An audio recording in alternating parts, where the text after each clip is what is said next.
We're going to shift gears a bit now and think about how we create categories of differences. The concept of the other.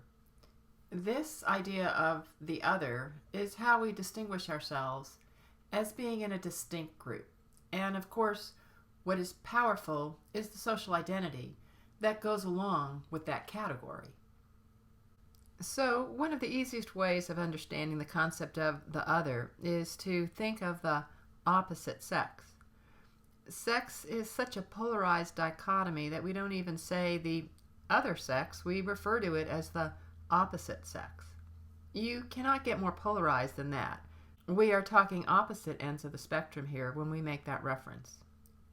Now, think about what this gender dichotomy tells us, and to what extent it straitjackets us into roles and even responsibilities. We've lived historically in a world where predominantly men were the breadwinners, women were the child care providers.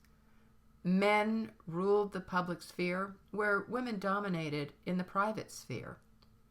In hunter-gatherer societies, men hunted and protected the social group as warriors, where women were the gatherers. And of course, by way of biology, risked their lives in childbearing. So certain social patterns emerged and were reinforced by social expectations. And at this point I want to introduce a main theme in this course, which should emerge repeatedly, that while there may have been biological or physiological reasons for certain roles to emerge, that technology now allows us to transcend those roles. I will refer often in the course to the idea that technology is the great equalizer. Technology now allows us to do things so differently that we don't need to assign men the role of hunting or warfare, or women the role of gathering, or even nursing the baby. So, to some extent, gender role traditions can be dismantled in order to build a more egalitarian, meaning equal, society. So just touching on this idea of gender differences, and that there are so few meaningful differences between men and women, and then couple that with the idea that technology is the great equalizer, then the very existence of gender roles, or role expectations on the basis of gender, is really somewhat dysfunctional for society.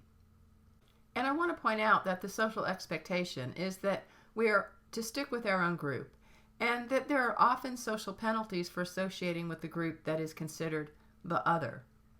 Just as boys and girls playing with the other group on the playground, or even social groups that cross boundaries associating with other groups, say the high school athlete who hangs out with the trans or gay boys in the school, there can be a social cost and penalties that are assigned by groups when their members associate with the other group.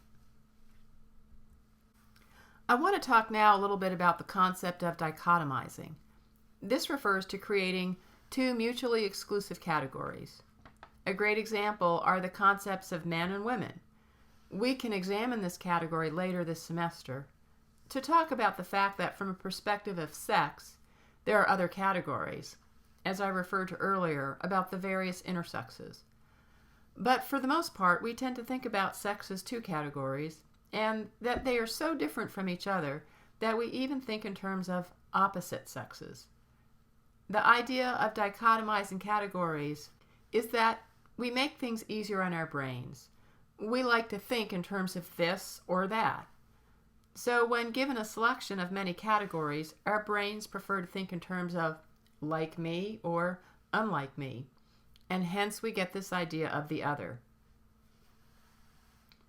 And from a political perspective and thinking about the social world, it becomes easy to take that way of thinking and start to think in terms of certain groups being the problem. People that don't look deeply into the structure of society may be tempted to blame a certain group, those that are different from themselves, as being the problem. How often does any group claim that they themselves are the source of a certain social issue or problem in society? So it becomes easy to blame certain groups for social problems, and very easy for the majority group to point the finger at the minority group. And particularly when cultures are different, those differences become the focus, and the minority group may be presumed to lack the values of the dominant group, which then leads to stereotyping of the group members. And these stereotypes may include that the individuals are lacking control or lacking intelligence, or even are brutal, violent, or irresponsible. So there are certain results of dichotomizing groups. Take, for example, this idea of sex, the belief that men and women are not alike, when the truth is that we have many similarities and very few true differences, or the idea that there is an opposite sex. Dichotomizing encourages the counterproductive habit of thinking about the races and sexes and thinking that they are different, and denies the reality that there are far more similarities than differences. Dichotomizing as a way of thinking or a habit stresses the thought patterns that differences are profound. It tends to create social reactions from those within our group, which imposes sanctions for those group members that are associated with the other. It also tends to make us lump those that are different into one group without examining the differences among the subgroups.